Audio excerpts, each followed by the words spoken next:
Hello friends, नमस्कार। स्वागत है आपका न्यू स्टडी में। दोस्तों, हमारा इंडियन ज्योग्राफी चल रहा है और इंडियन ज्योग्राफी में दोस्तों आज हम बहुत ही इम्पोर्टेंट टॉपिक को दोस्तों चर्चा करेंगे, जिसका नाम है भारत का नदी तंत्र। भारत में दोस्तों नदियां जितने भी प्रकार की, उत्तर भारत की नदियां और दक्षिण भारत की नदियां जितने भी, आप दोस्तों गंगा, यमुना, उसके बाद में सिंधु, झीलम, नीचे साउथ में अगर जाए तो कृष्णा, कावेरी, बीच में नर्मदा, ताप्ती, चंबल, इन सब को दोस्तों हम कवर करेंगे। कहाँ से आती है और कहाँ जाती है और इनके ऊपर कौन सी बांध परियोजनाएं, कितने किलोमीटर है, उनकी क्या मुख्य बातें, इन सब को कवर करेंगे। मतलब पूरे भारत की ओवरव्यू आप देखेंगे कि कौन सी नदी भारत में मुख्य नदी और उसकी क्या विशेषता होती है। तो हम भारत का नदी तंत्र देखेंगे और यहाँ से दोस्तों जितने भी एग्जाम में क्वेश्चन बन सकते हैं उन सबको क्लियर करेंगे। तो आप दोस्तों बहुत इंटरेस्ट के साथ इसको देखिए। मतलब न्यू समझिए, आपका आज का जो चैप्टर है वह आप न्यू समझिए कि हमको भारत में जो नदी आप सुनते हैं उसके बारे में जानकारी मिलेगी। दोस्तों इसके लिए आपको देखना होगा ध्यानपूर्वक, और जो भी यहाँ से एग्जाम में एक भी क्वेश्चन नहीं छूटेगा अगर आप बहुत ही मतलब इंटरेस्ट के साथ शुरू से एंड तक देखते हैं। देखिए, सबसे पहले दोस्तों आपको ये ध्यान रखना है कि जो नदियाँ होती है हमारे भारत में, नदियों को दो प्रकार में बांटा गया है। एक तो होती है उत्तर भारत की नदियाँ, ठीक। उत्तर भारत की नदियाँ दोस्तों ये उत्तर है। अगर दिशा की हम बात करें, इधर पूर्व आ जाएगा, इधर पश्चिम, ऊपर उत्तर और नीचे दक्षिण। जैसे कि दक्षिण में हम साउथ बोलते हैं, ठीक। उत्तर भारत की नदियों की अगर बात करें दोस्तों तो वहाँ पर मुख्य नदी आती है, जैसे कि आपको पता होगा, एक तो आती है सिंधु, सिंधु के बाद में गंगा आती है और गंगा के बाद में ब्रह्मपुत्रा। ये दोस्तों अगर देखें तो तीन नदियाँ होती है, इसमें बाकी छोटी मोटी नदियाँ इनमें मिलती रहती है, तो उनको भी हम देखेंगे। फिर दक्षिण भारत की नदियाँ, जो कि दोस्तों प्रायद्वीप भी कहा जाता है, तीनों ओर से समुद्र से घिरा, इधर से बंगाल की खाड़ी, नीचे हिंद महासागर और इधर अरब सागर, तो जो तीन ओर से घिरा है दोस्तों इसको प्रायद्वीप भारत भी बोला जाता है। तो इसमें जो मुख्य नदी को हम देखेंगे वो आपको ध्यान रखना है, तो गोदावरी, गोदावरी जो कि दक्षिण भारत की गंगा इसको कहा जाता है। जितनी पवित्र उत्तर में गंगा को माना जाता है उतनी दक्षिण में गोदावरी को माना जाता है। फिर गोदावरी के बाद एक और बहुत ही इंपॉर्टेंट नदी आती है जिसको बोला जाता है कृष्णा। कृष्णा के बाद फिर तमिलनाडु की नदी होती है कावेरी। और ये मुख्य मुख्य नदियाँ दोस्तों हमारे देश की, लेकिन जो इनकी सहायक नदी है वो इनमें मिलती चली जाती है, तो उनको भी हम कवर करेंगे। दोस्तों जो उत्तर भारत की नदियाँ है वे हिमालय से निकलती है, यहाँ से दोस्तों निकलेगी और इधर बहेगी, ठीक है। तो उनको उत्तर भारत की नदियाँ कहा जाता है। ये नदियाँ दोस्तों इनको क्या बोला जाता है, उनको पूर्वत नदियाँ बोला जाता है। क्या बोला जाता है? पूर्वत। पूर्वत क्यों बोला जाता है दोस्तों? क्योंकि ये पहले जो नदियाँ पहले आ जाती है उनको पूर्वत बोला जाता है और जो बाद में आ जाती है उनको अंतर्वत बोला जाता है। तो पूर्वत इसलिए क्योंकि दोस्तों हिमालय का निर्माण ऐसा बताया जाता है कि अभी भी चालू है और ये नदियाँ निकल गई है, मतलब कि हिमालय का निर्माण चल रहा है और नदियाँ पहले आ गई है स्थल से, इसलिए पूर्वत नदियाँ इनको बोला जाता है। और इनको अंतर्वत नदियाँ, क्योंकि ये नदियाँ बाद में, ये अब दक्षिण भारत में कोई पर्वत थोड़ी उठ रहा है अपने आप, कोई उधर निर्माण थोड़ी हो रहा है, लेकिन नदियाँ फिर आई है, तो पहले इसका निर्माण हो चुका है फिर नदी आई। और उत्तर में जो कि सिंधु, गंगा और ब्रह्मपुत्र है दोस्तों, यहाँ पर वो नदियाँ बाद में आई है, मतलब नदियाँ पहले आ गई और हिमालय का निर्माण अभी भी थोड़े थोड़े मतलब तरीके से हो रहा है। तो ये दोस्तों पूर्वत नदियाँ हो जाती है कौन सी? उत्तर भारत की। इसमें सिंधु, गंगा और ब्रह्मपुत्र। दक्षिण में अंतर्गत नदियाँ होती है जैसे गोदावरी, कृष्णा और कावेरी। बाकी छोटी मोटी नदियों को भी हम देखेंगे। तो देखिए दोस्तों, सबसे पहले शुरू करते, आपको पता होगा ये हमारा हिमालय पर्वत होता है यहाँ से यहाँ तक, जो कि हिमालय का एक वीडियो दोस्तों आया है, उसमें भारत के पर्वत, पठार, मैदान सबको हमने कवर किया। उम्मीद करता हूँ आपने वो वीडियो देखा होगा। तो आज हम देखेंगे ये भारत का हिमालय दोस्तों, ठीक है, ये हिमालय है। और हिमालय के इधर यहाँ पर चीन में भी एक पर्वत आ जाता है जिसको बोला जाता है क्युनलुन पर्वत। तो भारत का हिमालय और क्युनलुन पर्वत के बीच यहाँ पर आपको झील देखने को मिलेगी जिसको बोला जाता है मानसरोवर झील। यहाँ पर आपको कौन सी झील देखने को मिलेगी? मानसरोवर।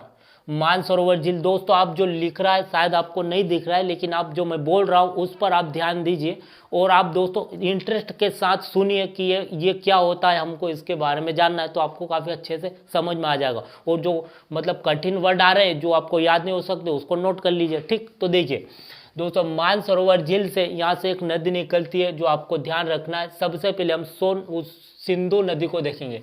किसको देखेंगे? सिंधु को, जिसको इंडस नदी बोला जाता है। सिंधु नदी को हम देखते हैं और इसी के किनारे आपको पता होगा सिंधु घाटी सभ्यता भी जो हमारी सबसे प्राचीन सभ्यता है। तो यहाँ से दोस्तों एक और ये मानसरोवर झील के पास से यहाँ से एक झील होती है जिसको बोला जाता है चीन का बाब। ये दोस्तों ज़्यादा याद नहीं भी रखेंगे तो इम्पोर्टेंटली ये हो जाता है मानसरोवर झील। तो मानसरोवर झील से चीन का वाप, और फिर यहाँ से एक नदी आती है जिसको बोला जाता है सिंधु। सिंधु नदी यूँ जाती है और यहाँ पर आप जहाँ से भारत में इंटर करती है, यहाँ पर दोस्तों एक जगह है जिसको बोला जाता है दमचोक। तो दमचोक एक गांव पड़ता है और दमचोक में फिर क्या होता है, भारत में इंटर करती है। शायद दोस्तों हो सकता है आपको लाइट में नज़र नहीं आ रहा हो, लेकिन आप मतलब पेशेंट रखिए, जानने की कोशिश करिए कि एक नदी कहाँ से आ रही है, क्या हो रही है। दोस्तों यहाँ से सिंधु नदी, यहाँ से मानसरोवर झील, भारत का हिमालय और चीन का क्युनलुन पर्वत के बीच एक झील है मानसरोवर झील। ठीक, मानसरोवर झील से क्या है, ये नदी निकली है, कौन सी, सिंधु। तो यहाँ से अगर देखें तो मानसरोवर झील से एक चीन कबाब एक और झील बनती है, लेकिन वो इंपॉर्टेंट नहीं है, आप नहीं भी याद रखें तो मानसरोवर झील याद रखें। यहाँ से नदी ऊपर जाती है, यहाँ जाती है और यहाँ पर एक दर्रा देखने को मिलेगा। जैसे कि दोस्तों आपको पता होगा कि कुछ इस तरह की पहाड़ी होती है, तो ये पहाड़ी इस तरह की पर्वत है और नदी यहाँ है, तो उसको इधर जाना है तो इस चीज़ को काटना पड़ेगा ऐसे, तो वो काट कर दोस्तों यूँ हर के यूँ जाएगी। तो दोस्तों जो कटा हुआ रास्ता रहता है, जो रास्ता बनाती है उसको दर्रा बोलाता है। तो इस दर्रे को दोस्तों, यहाँ पर एक दर्रा होता है जिसको बोला जाता है चांगला दर्रा। तो चांगले दर्रे को सिंधु नदी काटती हुई यहाँ पर एक जगह है। ऐसा क्वेश्चन आता है कि सिंधु नदी भारत में अंदर किस जगह से जाती है, तो दमचोक से सिंधु अंदर जाती है और यहाँ पर दो पर्वत श्रृंखलाएं आपको देखने को मिलेगी, एक तो लद्दाख और जास्कर। इधर जास्कर आ जाती है और इधर लद्दाख। तो लद्दाख और जास्कर के बीच से होती हुई ये दोस्तों यहाँ पर जाती है और फिर एक भारत का एक और गांव आता है। ऐसा क्वेश्चन भी आ सकता है कि कौन से गांव से सिंधु बाहर चली जाती है, तो यहाँ आएगा आपको यहाँ पर एक गांव का नाम रखना है जिसका नाम है चिल्लास। तो चिल्लास गांव से सिंधु बाहर चली जाती है। ये दोस्तों कुछ इस प्रकार से उधर पाकिस्तान आ जाता है। तो ये सीधी यूँ जाती है पाकिस्तान में, यूँ होती हूँ यहाँ एक कराची के पास एक बंदरगाह ग्वादर पोर्ट पाकिस्तान का, वहाँ जाकर ये अरब सागर में गिर जाती है। ये दोस्तों सिंधु की ये तंत्र होता है। सिंधु की लंबाई अगर बात करें तो इसको आपको मिलेगी 2880 किलोमीटर इसकी लंबाई होती है सिंधु की। लेकिन भारत में कुछ मतलब कि स्थान ही यह भारत में रहती है कुछ समय तक ही, और पूरी पाकिस्तान में चली जाती है। तो भारत की सबसे बड़ी नदी इसको नहीं कह सकते। इसकी कुछ सहायक नदियाँ सिंधु नदी की, वो भी आपको ध्यान रखना काफ़ी इंपॉर्टेंट हो जाता है। जैसे कि यहाँ आपको एक झील देखने को मिलेगी जो कि जम्मू कश्मीर में जिसको बोला जाता है, अगर देखा जाए तो वेरीनोक झील से एक नदी निकलती है जो है झीलम। तो झीलम पर दो बांध परियोजना भी चल रही है, आपको याद रखना। एक का नाम है तुलबुल और एक का नाम है किशनगंगा, दो बांध परियोजना है। और झीलम नदी क्या है दोस्तों, यूँ जाती है और ये पाकिस्तान में प्रवेश करती है कुछ इस तरह से। ये झीलम नदी है दोस्तों, आपको सीरियल वाइज याद रखना पड़ेगा। और एक और नदी है जो कि आपको याद रखना है, यहाँ जम्मू आ जाता है दोस्तों, जम्मू। ठीक, जम्मू में जो कि विष्णु देव का मंदिर है, तो जम्मू के पास, जम्मू से एक और नदी निकलती है जिसको बुलाता है चेनाब। तो चेनाब, यहाँ से चेनाब पर एक बांध परियोजना आपको याद रखना है, इस पर है बगलीहार। ठीक है, तो ये यहाँ से यूँ निकलती है और झीलम जो है चेनाब में मिल जाती है कुछ इस तरह से। तो ये चेनाब बड़ी है तो चेनाब के नाम से जानी जाती है। ठीक है, अब देखिए एक और नदी आती है रोहतांग दर्रे से जिसको बुलाता है रावी। रावी नदी में आती है, कुछ भाग हिमाचल में और पंजाब में होती हुई ये कुछ इस तरह से जाती है। और इसी के किनारे दोस्तों लाहौर देखने को मिलेगा, पाकिस्तान का फेमस शहर। जिस तरह हमारे भारत में मुंबई है उसी तरह पाकिस्तान में लाहौर है। ठीक है, तो ये यूँ जाती है और ये क्या है कि जो चेनाब है वो रावी में मिल जाती है। तो सबसे बड़ी रावी है तो रावी के नाम से जानी जाती है। ध्यान रहे दोस्तों, झीलम चेनाब में मिलती है और चेनाब रावी में मिल जाती है, तो रावी नदी के नाम से जानी। और रावी नदी के किनारे आपको लाहौर देखने को मिलेगा। ये दोस्तों रावी नदी हो जाती है। अब देखिए ये रावी हो गई। अब एक और नदी व्यास कुंड से व्यास नदी भी आती है। ठीक है, मतलब सिंधु नदी की 5 सहायक नदियां हैं। देखिए कौन कौन सी, तो झीलम, चेनाब, रावी, हमने 3 नदी देख ली। अब व्यास नदी को भी देखना है, तो व्यास कुंड से व्यास आती है जो कि यहाँ व्यास कुंड, यहाँ से व्यास नदी आएगी और ये यहाँ पंजाब में, दोस्तों पंजाब हो जाता है, ये हिमाचल, वो जम्मू कश्मीर। तो दोस्तों यहाँ से फिर ये तो व्यास नदी पंजाब में आ गई। अब एक और नदी आती है जो आपको याद रखना, राखस झील से। राखस झील का नाम है और वहाँ से शिव किला दर्रा। मैंने बताया कि एक पर्वत होता है, पर्वत को काट कर जब नदी उस साइड चली जाती है तो उसको दर्रा बोलाता है। तो शिव किले दर्रे को काटती हुई दोस्तों अगर देखें तो शिव किले सतलज नदी यूँ जाती है और हिमाचल प्रदेश में होती हुई पंजाब में चली जाती है। और यहाँ पर दोस्तों हिमाचल प्रदेश है, तो यहाँ पर आपको एक झील देखने को मिलेगी, गोविंद सागर झील, ठीक है, हिमाचल प्रदेश में। और यहाँ पर इस पर बांध बनाए, 2 बांध परियोजना इस पर भाखड़ और नांगला 2 बांध बनाए गए हैं, एक सिंचाई के लिए और एक विद्युत के लिए, और एक नहर निकाली गई, आपको याद रखना है। यहाँ से यहाँ तक एक नहर है, जो ये राजस्थान आ जाता है, तो राजस्थान के जैसलमेर तक इसको इंदिरा नहर बोला गया, मतलब यहाँ से इस झील का पानी यहाँ तक जाता है, ठीक। ये दोस्तों सतलज नदी को हम देख रहे हैं, सतलज नदी, तो जो व्यास नदी है वो सतलज में यहाँ पर मिल जाती है, पंजाब में, ठीक है। ये तीनों नदियाँ झेलम, चेलाब और रावी, ये तीनों तो पाकिस्तान में चली जाती है, पाकिस्तान में मिलती है, लेकिन जो व्यास है वो सतलज में, भारत में ही मिल जाती है। फिर ये सतलज के नाम से जानी जाती है, क्योंकि जो बड़ी होगी दोस्तों, छोटी नदी अगर बड़ी नदी में मिल जाएगी तो नाम किसका चलेगा, बड़ी नदी का ही चलेगा। तो ये सतलज यूँ जाती है और ये रावी फिर सतलज में मिल जाती है, और ये मिल गई, और फिर सतलज के नाम से जानी जाती है। यहाँ फिर ये सिंधु मिल जाती है, एक गांव है मिठानकोट, तो मिठानकोट में मिल जाती है। दोस्तों थोड़ा कंफ्यूजिंग वाला है, लेकिन आप 2-3 बार देखें तो क्लियर हो जाएगा, ठीक है। सबसे बड़ी नदी आप ध्यान रखेंगे तो उसको रावी को बोला जाता है, लेकिन सबसे लंबी अगर बात करें तो वो फिर सतलज हो जाती है, ठीक है। सतलज को हमने देखा, ये दोस्तों सिंधु का नदी तंत्र कुछ इस तरह से होता है। अब देखिए रावी नदी पर आपको एक बांध देखने को मिलेगा, जिसको बुलाता है रणजीत सागर, ठीक है। और सतलज नदी पर 2 बांध है, भाखड़ और नांगला, 2 अलग अलग है, 8 किलोमीटर का फासला है दोनों के बीच, एक सिंचाई के लिए एक विद्युत के लिए। तो ये हमने दोस्तों सिंधु नदी का तंत्र देखा। अब हम दूसरा देखेंगे गंगा नदी का, ठीक है। गंगा नदी जो कि भारत में काफी पवित्र नदी मानी जाती है, तो गंगा नदी दोस्तों इसकी कुछ अलग थोड़ी एक कहानी हो जाती है, उसको जानना आपके लिए काफ़ी इंपॉर्टेंट रहेगा। तो सबसे पहले उसको आप जानिए, जो कि दोस्तों हिमालय पर्वत के ऊपर से वो आती है। ये दोस्तों सिंधु का हमने देख लिया, अब इसको मिटाना पड़ेगा, तब उसकी कहानी समझ में आएगी। ये देखिए यहाँ से अगर हम देखते हैं इस सिंधु को भी, एक 2 नदी के मिलने से बनती है। एक नदी दोस्तों हिमालय के ऊपर से आ रही है, उसका उद्गम स्तंभ दोस्तों काफ़ी ऊपर से आती है, हिमालय के बिल्कुल ऊपर से, जिसको बोला था अलकनंदा। तो अलकनंदा यहाँ पर अगर देखें तो अलकनंदा यहाँ से आती है, ऊपर से, बहुत ऊपर से आ रही है हिमालय के। और अलकनंदा में दोस्तों जो एक नदी आ रही है और दूसरी नदी उसमें मिलती है, तो उसको काफ़ी पवित्र स्थान माना जाता है और उसको कुछ नाम दिया जाता है। जैसे कि अलकनंदा आ रही है, अलकनंदा में इधर से एक नदी मिलती है, इसके उधर से दाईं ओर से, तो जो नदी मिलती है उसको बोला जाता है धुलीगंगा। तो धुलीगंगा जो इधर से इसमें मिलती है दोस्तों, इसको कुछ नाम दिया गया विष्णु प्रयाग, इसको नाम क्या दिया गया, विष्णु प्रयाग। और ये अलकनंदा ऐसे जा रही है तो इसमें एक और नदी मिल जाती है, जिसको बोला जाता है कर्णप्रयाग। इसमें जो एक और नदी मिलती है उसको बोला जाता है पिंडार नदी। फिर एक और नदी मिलती है इसमें, ये मंदाकिनी, तो इसको फिर नाम दिया गया देवप्रयाग, ठीक है। इसमें वो नदी मिलती है धुलीगंगा, तो विष्णु प्रयाग। इसमें पिंडार मिलती है तो कर्णप्रयाग, और मंदाकिनी मिलती है तो देवप्रयाग। ये फिर क्या होता है दोस्तों, जो अलकनंदा है वह उत्तराखंड में प्रवेश करती है, जो कि एक दर्रा है यहाँ पर हिमालय दोस्तों। तो जितनी भी नदियाँ इधर आएगी भारत में, तो उनको दर्रे को काट कर ही आना पड़ेगा, पहाड़ को काट कर, जो काटती है उसको दर्रा बुलाता है। तो ये दर्रे मतलब माना दर्रा यहाँ पर, तो माना दर्रे को काट कर अलकनंदा जो कि किसके मतलब कि प्रवेश करती है उत्तराखंड में, जो कि हमारा एक राज्य है। और इसी के किनारे दोस्तों आपको एक पवित्र स्थान देखने को मिलेगा, जिसको हम बोलते हैं क्या, बद्रीनाथ। तो बद्रीनाथ यहाँ पर दोस्तों अलकनंदा किनारे देखने को मिलता है। अब ये तो दोस्तों अलकनंदा की यहाँ तक एक कहानी हुई। देखिए अब दूसरी एक और नदी आती है, जिसको बोलाता है भागीरथी। भागीरथी नदी भी इधर से आती है और ये उत्तराखंड में प्रवेश करती है, ठीक है। इसमें एक नदी मिलती है, एक और नदी इसमें मिलती है, और यहाँ पर एक बांध आपको देखने को मिलेगा, जिसको बोला जाता है टिहरी बांध। तो टिहरी बांध दोस्तों अगर देखें तो भारत का सबसे ऊंचा बांध है टिहरी बांध। और इसी के किनारे आपको भागीरथी नदी के किनारे आपको केदारनाथ देखने को मिलेगा। तो अलकनंदा के किनारे बद्रीनाथ और भागीरथी के किनारे केदारनाथ, और दोनों नदियाँ अलकनंदा और भागीरथी दोनों मिलती है, तो फिर दोनों नदियाँ मिलती है दोस्तों, तो इसको भी कुछ नाम दिया जाएगा, इसको नाम दिया गया रुद्रप्रयाग। और दोनों जब मिलती है तब दोस्तों गंगा के नाम से जानी जाती है। मतलब गंगा 2 नदी के मिलने से बनती है, गंगा एक्चुअली में नहीं है, वो 2 नदी के मिलने से बन रही है, ठीक है। देखिए ये दोस्तों गंगा की कहानी होती है।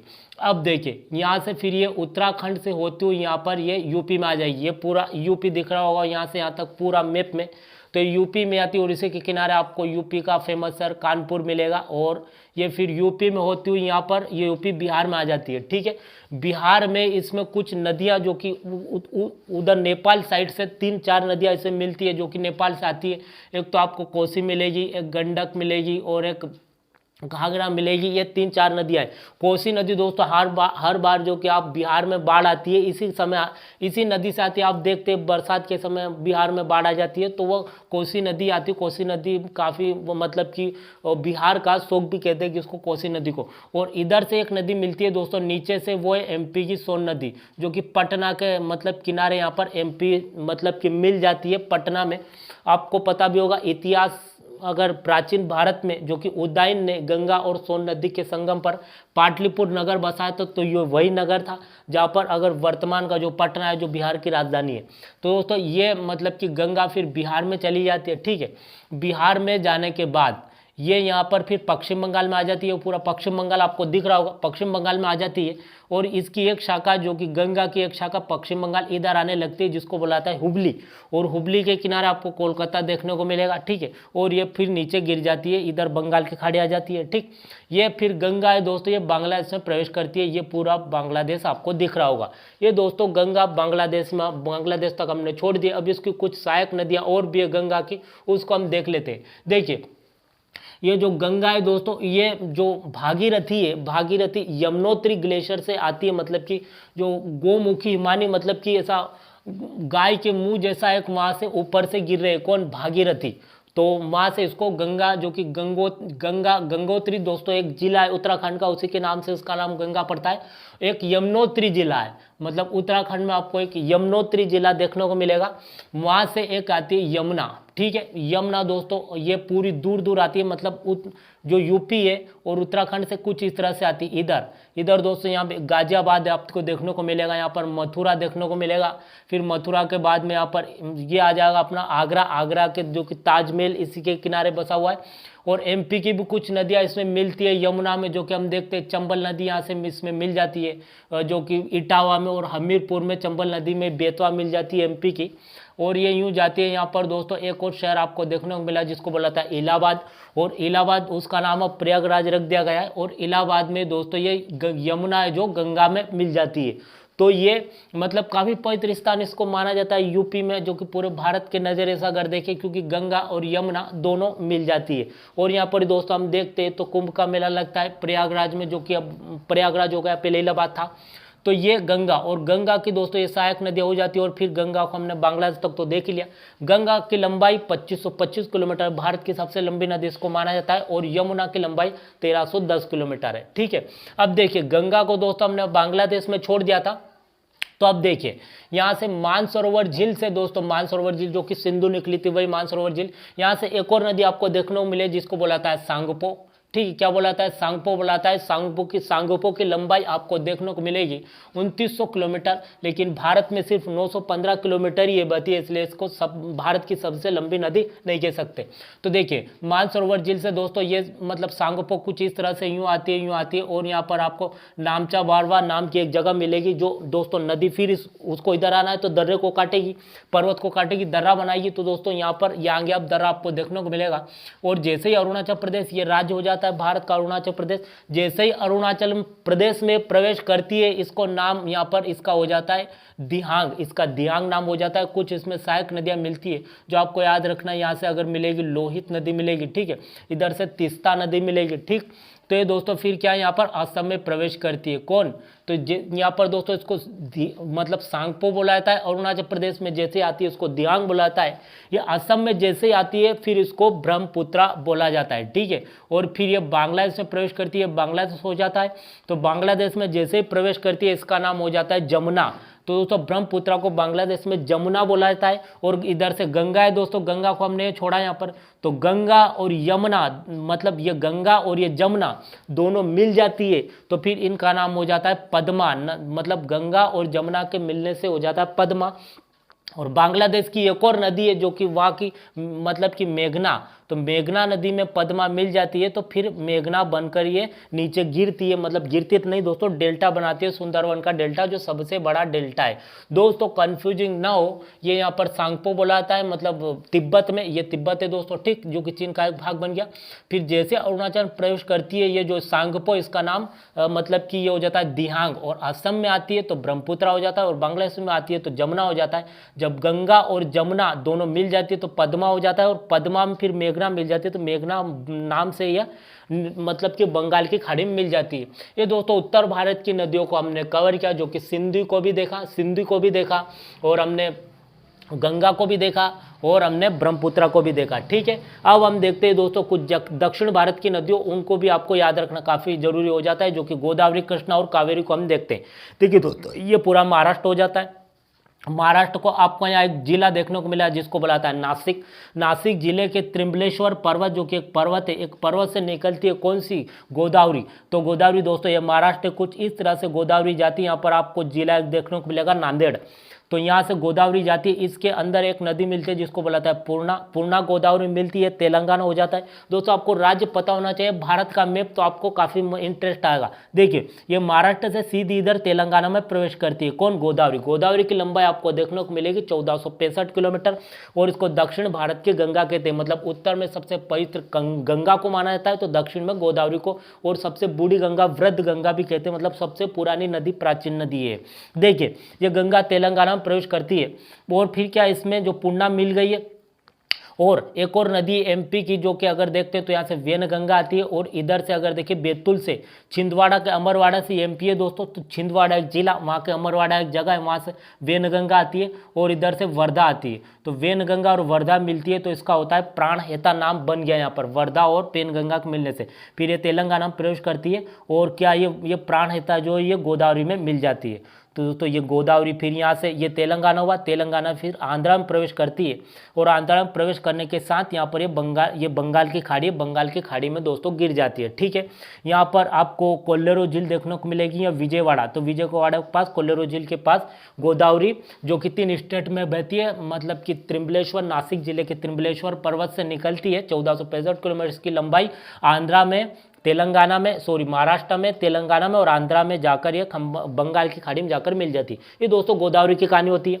फिर अगर देखें तो यहाँ पर आपको एक और सतारा जिला और यहाँ पर महाबलेश्वर पर्वत से आपको एक और नदी देखने को मिलेगी जिसको बुलाता है कृष्णा नदी यहाँ से आती है दोस्तों, ये महाराष्ट्र से और यूँ आती है और सीधी कर्नाटका में ये आती है। ठीक है, कर्नाटका में जैसे ही आती है तो इसको आप देखेंगे तो नीचे से एक नदी इसमें मिलती है दोस्तों, जो मिलती है वो आपको देखने को मिले तुंगभद्रा। और आपको पता होगा विजयनगर साम्राज्य जो कि मध्यकालीन समय में था, उसकी राजधानी तुंगभद्रा नदी के किनारे ही थी।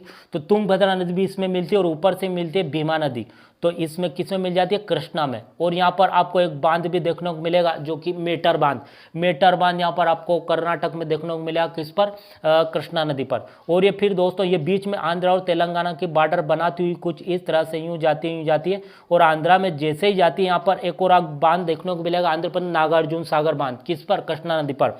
और ये सीधी इधर जाकर यहाँ जाकर गिरती है दोस्तों, ये विजयवाड़ा है, यहाँ पर कोल्लेरू झील, इधर गोदावरी गिरती है, और इधर यहाँ पर देखिए तो कृष्णा गिरती है। कृष्णा नदी पर मतलब कर्नाटक में इस पर मेटर बांध देखने को मिलेगा, और आंध्रा में इस पर नागार्जुन सागर बांध देखने को मिलेगा। इसकी लंबाई 1400 किलोमीटर है। ठीक है, अब देखिए कर्नाटक से एक और नदी निकलती है जिसको बुलाता है ब्रह्मगिरी पर्वत से एक और नदी निकलती है जिसको बुलाता है कावेरी की लंबाई 805 किलोमीटर है। ये सीधी यहाँ से जाती है दोस्तों, ये और पूरा आपको तमिलनाडु दिख रहा है, तमिलनाडु में यूँ जाती है और यहाँ जाकर गिर जाती है। इसकी लंबाई 805 किलोमीटर है, तमिलनाडु की नदी। और जो कावेरी नदी है उस पर आप देखते हैं तो जो मतलब कि इस पर समस्या भी है, तमिलनाडु और कर्नाटक के बीच होती रहती है। केरला की एक नदी आपको देखने को मिले जिसको बुलाता है, ये जो कावेरी नदी है इस पर एक बांध बना है दोस्तों, आपको याद रखना है अलमाटी बांध। ठीक है, कौन सा बांध बना है, अलमाटी बांध। दोस्तों बांध भी आप याद रखें हर नदी पर, तो ये बांध बना है। यहाँ पर केरला नदी में एक नदी जिसको बुलाता है पेरियार नदी पर आपको इंडुक की बांध देखने को मिलेगा। ये दोस्तों कुछ महत्वपूर्ण नदियाँ होती है, और कुछ छोटी बड़ी नदियों को भी हम देखते हैं। यहाँ पर दंडकर्ण का पर्वत आपको छत्तीसगढ़ में देखने को मिलेगा। यहाँ पर एक नदी आती है जिसको बुलाता है महानदी यूँ जाती है पूरा छत्तीसगढ़ है, और उड़ीसा में दोस्तों ये चली जाती है। ठीक है, जैसे उड़ीसा में जाती है यहाँ पर इसको आप संबलपुर एक जिला आता है, संबलपुर शहर आपने नाम सुना होगा, उसी के किनारे आपको एक बांध देखने को मिलेगा इस पर, जो कि हम देखते तो हीराकुंड बांध, जो कि हमारे देश का सबसे लंबा बांध है, मतलब कि 4.8 मतलब किलोमीटर तक है, मतलब लगभग 4.8 किलोमीटर आपको मतलब 4.5 किलोमीटर से ऊपर तक वो बांध आपको देखने को मिलेगा। और यहाँ पर दोस्तों कटक आ जाता है, यहाँ चिल्का झील आ जाती है, उसके पास ही मां नदी जो कि दोस्तों इसमें मतलब बंगाल की खाड़ी में गिर जाती है। इस पर बांध बना है हीराकुंड बांध, जो कि सबसे लंबा बांध, सबसे ऊंचा टिहरी बांध भागीरथी नदी पर। भागीरथी नदी और अलकनंदा नदी मिलती है तो उसको रुद्रप्रयाग कहा जाता है, यहीं से फिर गंगा नदी का नाम पड़ता है। ठीक है, अब दोस्तों ये हमने देखा। अब कुछ छोटी और बड़ी जो कि यहाँ राजस्थान में हम देखते हैं तो आपको अरावली पर्वत देखने को मिलेगा। अरावली पर्वत सबसे प्राचीन पर्वत माना जाता है। इसकी सबसे ऊंची चोटी जो कि 1722 मीटर ऊंची है, गुरु शिखर है ना, उसको बुलाता है। और यहाँ माउंट आबू, यहाँ से एक नदी निकलती है राजस्थान के इसके यहाँ पर्वत से, अरावली पर्वत से एक नदी निकलती है जिसको बुलाता है साबरमती। साबरमती दोस्तों यूँ जाती है और ये गुजरात में चली जाती है और यहाँ जाकर ये सीधी गिर जाती है। ठीक है, साबरमती नदी। और साबरमती नदी के अहमदाबाद के किनारे दोस्तों आपको पता होगा गांधी जी ने आश्रम बनाया था, साबरमती आश्रम, वो अहमदाबाद में साबरमती नदी के किनारे ही बनाया था। ठीक है, अब देखिए एक और नदी दोस्तों हम देखते हैं तो यहाँ से अरावली पर्वत से एक और नदी निकलती है लूनी नदी, जो कि कच्छ के रण में जाकर लुप्त हो जाती है, वो ऊपर दिखती नहीं, नीचे नीचे लुप्त हो जाती है। ठीक है, अब एक और नदी हम देखते हैं तो यहाँ पर झारखंड में आपको देखने को मिलेगी मांडवी नदी, स्वर्ण रेखा। ठीक, और जो कि यूपी की कुछ और खास नदियाँ हो जाती है, जो गोमती हो जाती है, रामगंगा हो जाती है। ये दोस्तों कुछ छोटी मोटी नदियाँ जो कि आपको नाम याद रखना काफ़ी इंपॉर्टेंट हो जाता है। ठीक है, अब देखिए यहाँ पर गोवा में आपको मांडवी नदी देखने को मिलेगी। अब एमपी की अगर नदियों की बात करें, एमपी को दोस्तों स्पेशली हम एमपी को तो कवर करेंगे, लेकिन फिर भी जो कि अनूपपुर जिले के अमरकंटक से एक नदी निकलती है जिसको बुलाता है नर्मदा। नर्मदा की लंबाई आपको 1312 किलोमीटर देखने को मिलेगी, लेकिन मतलब कि 1077 किलोमीटर एमपी में बहती है, 65 किलोमीटर महाराष्ट्र में, और फिर भरूच में जाकर खंबात की खाड़ी में गिर जाती है। ये दोस्तों कुछ इस तरह से जाती है। जबलपुर के पास से यूँ आपको देखने को मिलेगी, जो कि बैतूल होशंगाबाद आ जाता है, इधर यहाँ पर बड़वानी इस तरह से आता है, और यहाँ कुछ भाग इसका महाराष्ट्र में जाता है, फिर गुजरात में जाती है और भरूच में जाकर ही खंबात खाड़ी में गिर जाती है। इसी के किनारे दोस्तों आपको अगर देखें सरदार पटेल की मूर्ति जो कि मिलेगी, और इस पर यहाँ पर गुजरात में सरदार सरोवर बांध बना, और एमपी पर इसमें ही देखें तो इंदिरा सागर बांध आपको देखने को मिलेगा। तो एमपी की मुख्य नदी हो जाती है। ये दोस्तों हमने लगभग जो कि भारत में जितनी भी नदियाँ उनको कवर किया है। अब दोस्तों आपको झीलों को भी कवर करना काफ़ी इंपॉर्टेंट हो जाता है। नदियाँ दोस्तों बहती रहती है और झील अगर देखें तो ऊपर से गिरती है दोस्तों। ठीक है, जैसे कि हम देखते हैं तो जो नर्मदा नदी वह धुआंधार जलप्रपात दोस्तों, झील एक ही होता है जो ऊपर से गिरती रहती है। तो इस पर दो जलप्रपात है, जो जबलपुर में नर्मदा नदी पर दुग्ध धारा और कपिल धारा, और जबलपुर में धुआंधार जलप्रपात है, किस पर, नर्मदा नदी पर। अब देखिए कुछ झीलों को भी हम कवर करते हैं, जैसे कि जम्मू कश्मीर सबसे ज्यादा झीलें, वेरीनोग झील, शेषनोग, अनंतनोग, नगीना, डल झील जो कि मीठे पानी की झील हो जाती है जम्मू कश्मीर की। उत्तराखंड में अगर देखें दोस्तों, ये उत्तराखंड हो जाता है, जहाँ पर मालाताल झील आपको देखने को मिलेगी। राजस्थान में ये राजस्थान हो जाता है, तो राजसमूद, लून, करनसर, फतेह सागर, सांबर झील ये किसकी हो जाती है, राजस्थान की झील हो जाती है। ये महाराष्ट्र हो जाता है, महाराष्ट्र की लोनार झील आपको देखने को मिलेगी। ठीक है, तमिलनाडु की पुलिकट। फिर अगर देखें तो इधर यहाँ पर और झील कौन सी हो जाती है, यहाँ पर हम उड़ीसा की चिल्का झील आपको देखने को मिलेगी, जो कि खारे पानी की झील मानी जाती है। मणिपुर की लोकटक आपको देखने को मिलेगी। सिक्किम की चोलामू झील आपको देखने को मिलेगी। ये दोस्तों उत्तराखंड की मालाताल। तो ये झीलों भी आपको दोस्तों इंपॉर्टेंट हो जाता है। दोस्तों हमने सबको कवर किया है, बांध भी हमने देखे, नदियों को भी देखा और झीलों को भी देखा। तो उम्मीद करता हूँ आपको समझ में आएगा, और दोस्तों इसको 2-3 बार देखिए तो आपको माइंड में पूरा क्लियर हो जाएगा हमेशा के लिए। तो मिलता है अगले वीडियो में। Thank you.